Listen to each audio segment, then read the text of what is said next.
va voir comment intégrer un mix audio à un master. Donc j'ai ma timeline avec mon master vidéo sur ma V1 et je vais aller importer. Alors, mon son. Donc, premier cas, j'ai du son embedded. Donc ici, j'ai le mix stéréo. Ici, j'ai le mix surround. D'accord? Donc, je vais amener ça et je vais monter ça dans la timeline. Alors, quand on monte ça dans la timeline, je vous conseille vivement de le monter dans des nouvelles pistes audio, puisque dans ce cas, ce que fait Resolve, c'est qu'il va amener, d'accord, il va créer une nouvelle piste qui va avoir le même format que l'élément, d'accord. Donc là, j'aurais fait une erreur si j'avais mis mon 5 points dans cette piste stéréo. Hop, clac. Je l'amène l'autre en dessous, clac. Et je peux ici faire un clic droit et delete empty tracks. Donc là, on a fait une intégration très rapide. La problématique, c'est que maintenant, dans la page Deliver, si je fais un export, ben, ce surround et cette stéréo va être mixé, d'accord, par défaut en stéréo, puisque c'est la nature de tous les projets Resolve. Pour éviter ça, alors je vais me placer dans l'onglet audio. Alors attendez, excusez-moi, je vais... Tac. Ici, je vais me remettre en QuickTime. Je vais me remettre en Apple ProRes. Clac, voilà. Et donc en audio ici, donc bien prendre du 48 kHz minimum, du 24 bits minimum. Et il va falloir changer l'output track. Donc le bus 1, c'est cette fameuse sortie stéréo qu'on ne veut pas. Et il y a une option dans ce menu où on peut faire All Timeline Tracks. Dans ce cas-là, il sortira le 5 points et la stéréo. Si vous avez besoin de réordonner ça, soit vous pouvez le faire en amont dans Resolve, dans la page Edit, soit vous pouvez le faire directement dans la page Deliver avec Timeline Track, où vous mettez d'abord la piste 2, puis vous ajoutez et vous mettez ensuite la piste 1. Voilà. Deuxième cas, je retourne en Edit, je vais effacer tout ça. Deuxième cas, j'importe du son éclaté. Donc, j'importe mon son éclaté. Si on regarde, j'ai des noms, donc stéréo L, stéréo right. Donc, le mixeur a quand même correctement nommé ces fichiers. D'accord? Alors, je suis quand même obligé de les monter manuellement, d'accord, dans la timeline, dans des pistes mono. Alors, je vais le faire. Ce que je vais faire, c'est que je vais les mettre dans Fairlight pour être un peu plus à l'aise. Tac. Et donc, je vais prendre... Hop. Alors, je vais me faire un petit Shift Z. Clac. Clac. Et puis, j'en mets une par... tac. Alors, il y a effectivement une astuce dans Fairlight pour les monter tous. Je l'ai oublié, donc, hop.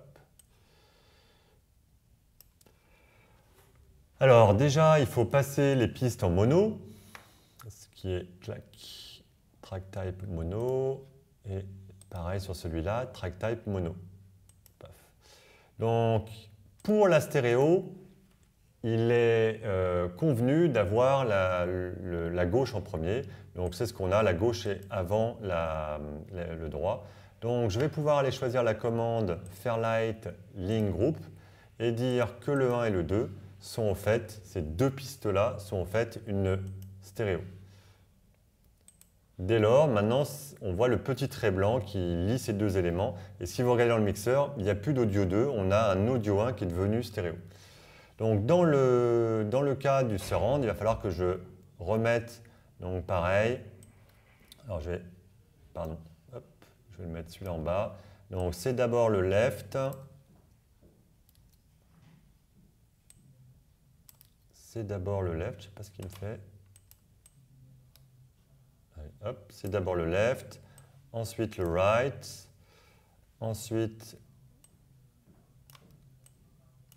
le center, le LFE, left surround, right surround.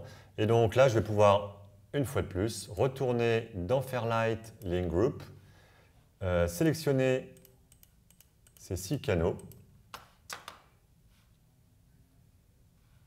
Et là, il me bugouille. Pardon.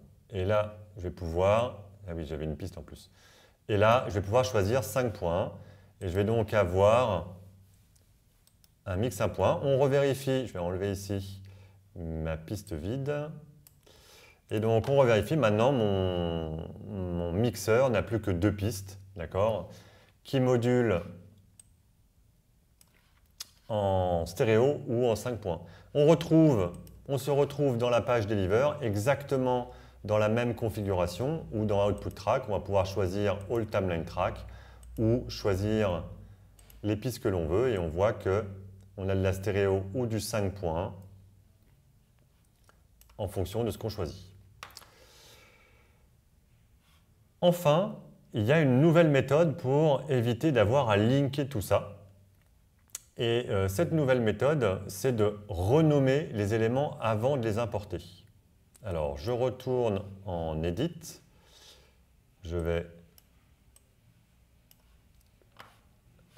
retourner en Média. Et grosso modo, malheureusement, le underscore L ne fonctionne pas. L'indice pour savoir comment il faut renommer, on le voit dans les en-têtes de piste quand on a fait des lignes groupes. Alors, il faut avoir fait des lignes groupes. Donc, je vais retourner dans Fairlight. On peut revoir, donc ici, si je zoome, non, hop, voilà. Ici, on voit qu'on a un L, un R, un C, un LFE, un LS et un RS. Donc, il faut utiliser exactement ça. Et ça doit être situé à la fin du nom, suivi d'un point et devancé d'un point. Donc, ce que j'ai fait ici, je l'ai fait aussi donc, dans Separate New. Donc là, vous voyez que j'ai renommé correctement les fichiers, d'accord, avec .L, .C, .R pour la stéréo, .C, .L et ainsi de suite. Donc, je vais créer un nouveau bin.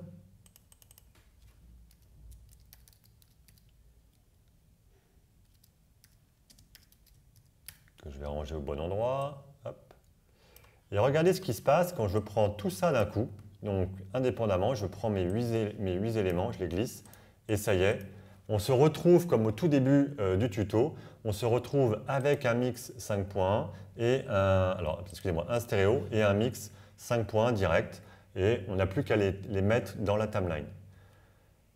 Petite clarification, bien faire attention, donc si vous avez des doutes, dans les clips attributes, vous pouvez toujours aller vérifier dans l'onglet audio l'ordre avec lequel il a réordonné les éléments, si on est bien en 5.1 ou si vous ne préférez pas être en 5.1 film. D'accord ? Donc le 5.1 pour le Blu-ray et puis les masters des plateformes, et le 5.1 film c'était utilisé pour le DVD. Donc voilà comment intégrer un mix, un master avec DaVinci Resolve.